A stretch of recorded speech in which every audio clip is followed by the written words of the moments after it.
mortes, né? A grande maioria dos casos ainda está na China e em 11 de março a OMS caracterizou o surto como uma pandemia.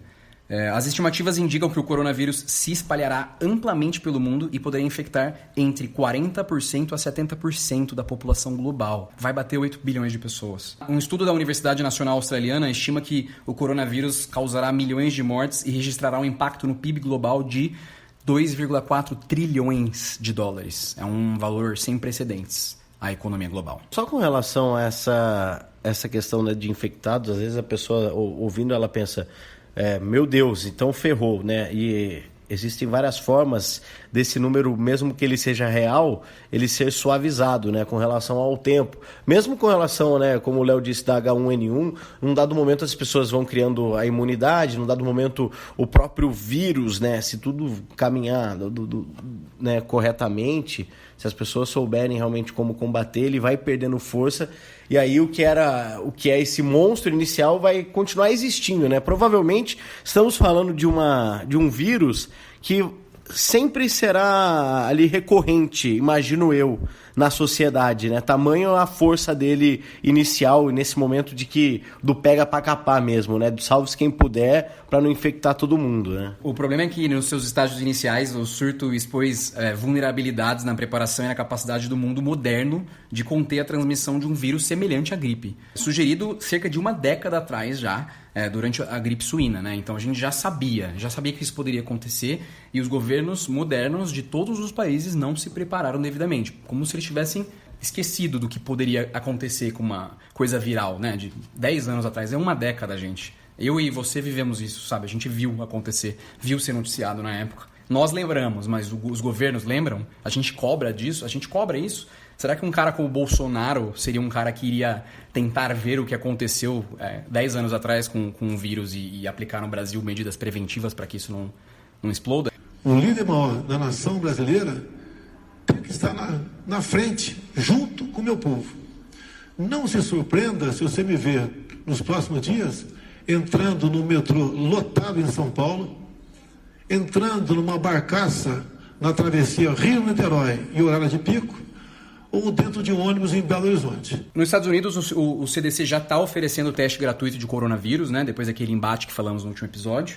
Mas os hospitais que administram esses testes estão cobrando para serviços relacionados, potencialmente forçando os americanos em risco a escolher entre receber o tratamento ou uma fatura hospitalar bizarra que talvez eles não consigam pagar. O coronavírus está expondo a fragilidade nas políticas governamentais de licenças médicas, porque muitos trabalhadores informais realizam trabalhos que envolvem contato físico ou não conseguem deixar de trabalhar sem perder o salário, né? Essa situação está acontecendo nos Estados Unidos e essa situação vai acontecer no Brasil. As pessoas que fazem Uber, as pessoas que entregam delivery, tudo que não exista um contrato de trabalho e seja essa relação, o aplicativo não deve nada além do que está disposto no percentual lá do termos e condições aceita para fazer, e o cara que está comprando o iFood está pagando só pela comida. É isso. Um efeito cascata desse desespero que vai tomando todo mundo, esse trabalhador autônomo, o cara que não sabe o que vai receber, e o cara que está na casa dele desesperado, e também o que reforça essa cultura americana. Outro dado que chama muito a atenção é que as lojas de armas nos Estados Unidos aumentaram em 44% as vendas na última semana, desde que a OMS declarou pandemia. As pessoas estão estocando alimentos, né, não perecíveis, água e fuzis semiautomáticos e também coletes à prova de bala, por conta do medo de roubos e saques, já que eles podem esperar pelo pior. Então o americano está comprando armas neste momento, imaginando que realmente um cenário de uma guerra civil realmente, por conta da reclusão e por conta de pessoas... Cenário Walking Dead, né? Cenário Walking Dead, exatamente. Cara, isso é absurdo e assim, eu já vi manifestações da extrema-direita nas redes sociais dizendo que armas e munições, fazendo brincadeiras, né, como eles dizem, sobre ser importante ter num momento desse, porque em último caso eles conseguem água, suprimentos e etc. com armas e munições, né?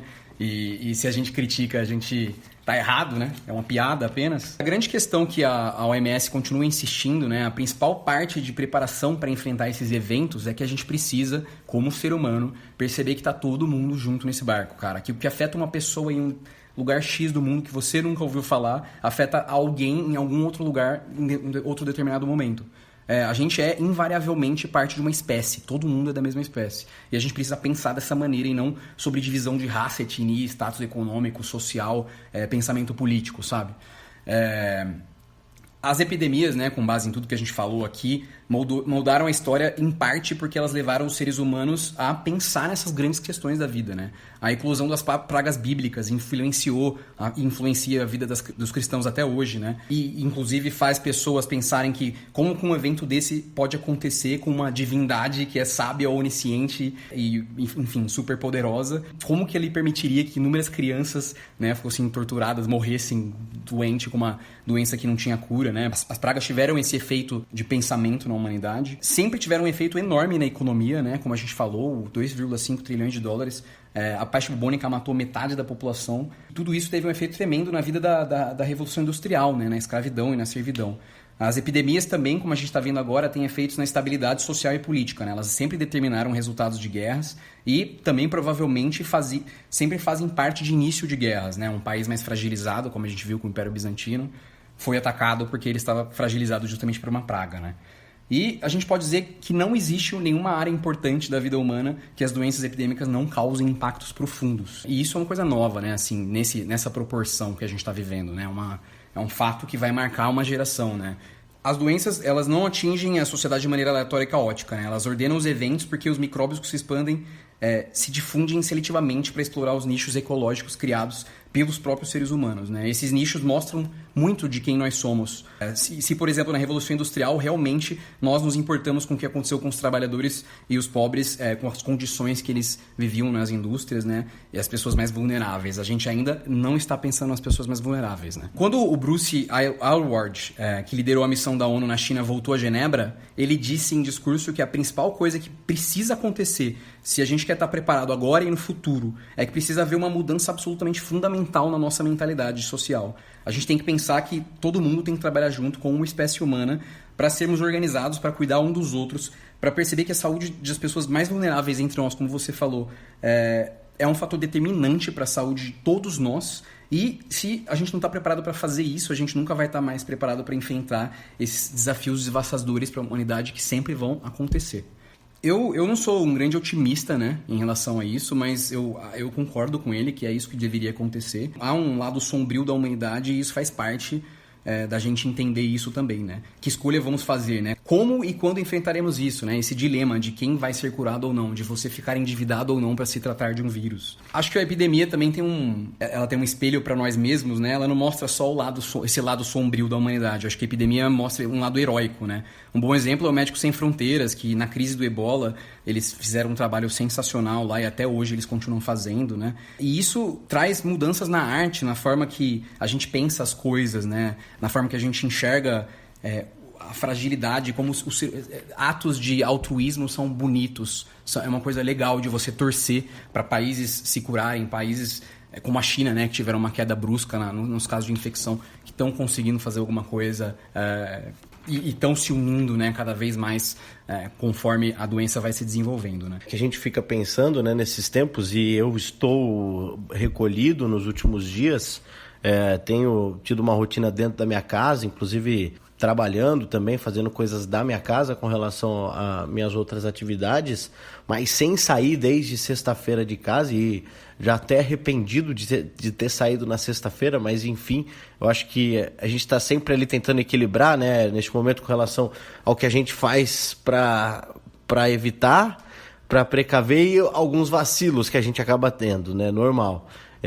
E acaba sendo também para evitar ainda mais, né? Porque você está numa roda girando ali, uma roleta russa, você tem que evitar que caia em você, mas você não consegue 100%. E aí você vai tomando algumas atitudes, como essa questão do recolhimento, né? E eu fico pensando se realmente tivermos que, no momento da sociedade, se voltar para as nossas casas e para as nossas coisas, e tirar proveito disso, né? Como tenho tirado, por exemplo. com relação a esses dias do próprio corona. Enfim, estamos vivendo isso. Durante o dia, me dedicar a me informar, a ter base justamente até para vir aqui falar, ir atrás de informações, mas de leitura, de filmes, de poder colocar em prática várias coisas, né? E ficar pensando, o quanto isso também não pode servir de lição para que a gente possa repensar algumas coisas dentro da sociedade, né? De que as pessoas precisam de mais tempo para consumir as coisas, para que possam ter ideias melhores, né? Que não seja tudo tão acelerado. Não sei, às vezes tirar proveito dessa questão, entendeu? É o momento que então, todo mundo vai ter que colher, as coisas vão parar e vão ficar mais devagar. Talvez não é isso que o mundo precisa, né? Um pouco de desacelero nessa nossa rotina. Eu me peguei pensando nisso hoje e acho que encaixa um pouco nisso que você está falando de coisas boas. Eu não sei ainda se é uma coisa boa, mas quem sabe não pode ser, né, um recuo da sociedade, sair um pouco dessa rotina louca. Não? Eu realmente sinto que as pessoas se perderam um pouco na rotina, né, no dia a dia. Você precisa ser cada vez mais eficiente no trabalho, cada vez mais dedicado a construir alguma coisa para você, para acumular e para sobreviver nesse mundo que é duro, né? O mundo é difícil, a vida não é fácil. Para pessoas hoje em dia com crescimento populacional, cada vez mais exigência de estudo, enfim. E só para finalizar esse apanhado assim, de efeitos de coisas boas, em termos de líderes ou regimes mundiais, às vezes essas epidemias causam mudanças políticas e sociais onde elas acontecem, né? A gente pode falar do fim da escravidão no Novo Mundo, que começou com o sucesso da rebelião haitiana, e o general Toussaint Louverture, e foram determinados, acima de tudo, pela febre amarela, né? Uma das razões da Revolução Haitiana foi o descaso da França com a sua colônia, né? E quando Napoleão enviou a Grande Armada para restaurar a escravidão no Haiti, a rebelião dos escravos teve sucesso porque eles já tinham a imunidade que os europeus brancos que estavam no exército de Napoleão não tinham. E isso levou à independência haitiana. E do ponto de vista americano, essa derrota do Napoleão fez com que a França abandonasse a projeção de poder no Novo Mundo. E Thomas Jefferson conseguiu, então, em 1803, fazer o acordo da compra da Louisiana, que dobrou o tamanho dos Estados Unidos na época, né? Mas, historicamente, momentos de crise como esse são justificativas para opressão política, né? O massacre das pessoas depois da Revolução de 48 na França, né, que é conhecida como a Primavera dos Povos, depois da Comune de Paris, foi um grande exemplo disso, assim, histórico, reconhecido, que autoritarismo levou milhares e milhares de pessoas à morte, né? E a gente vê alguns países que tomam medidas um pouco mais autoritárias, né?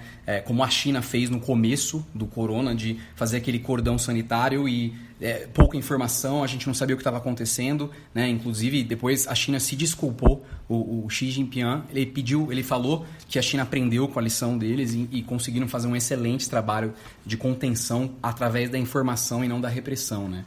E a gente tem que sempre, como cidadão, estar de olho aberto em relação ao que os nossos governos fazem em tempos de crise, né? Com a situação de emergência declarada, a calamidade. Temos sim que tomar medidas incisivas, medidas sérias, como está sendo discutido, né? Víamos cobrando, né? Inclusive, né? Depois de muito das posturas do presidente Bolsonaro, que até então mais estava preocupado com as manifestações que ele jura que não convocou.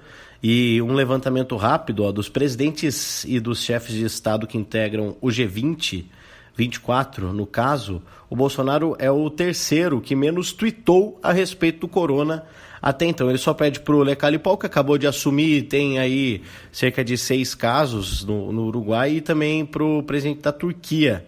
E aí é considerado uma proporção, né, dos posts. Em 45 dias... o Bolsonaro tweetou só 14 vezes sobre o corona e sobre saúde, 5% das suas postagens, e onde ele dá mais atenção aí para os protestos do último domingo, que ele jura não chamar, mas que ele foi, cumprimentou e já foi questionado inúmeras vezes, e ele continua com a visão dele de que ele tinha que estar com o povo, mesmo que ele passasse coronavírus para o povo. Enfim, só para ilustrar o quanto até então o presidente não vinha muito se preocupando com essa questão, e a partir de agora muda um pouco porque a pressão veio forte, e ao mesmo tempo o Léo chama a atenção para algo muito interessante, que é o uso desse tipo de situação para repressão. É onde a gente tem que tomar cuidado também, porque sabemos que o nosso presidente tem uma ideologia mais de repressão. Uma linha tênue entre controle e repressão, né? Sempre atentos. O Luiz Henrique Mandetta, nosso ministro da Saúde, vem enfrentando, né, até aqui com bastante competência, eu acredito, e serenidade a crise causada pelo coronavírus.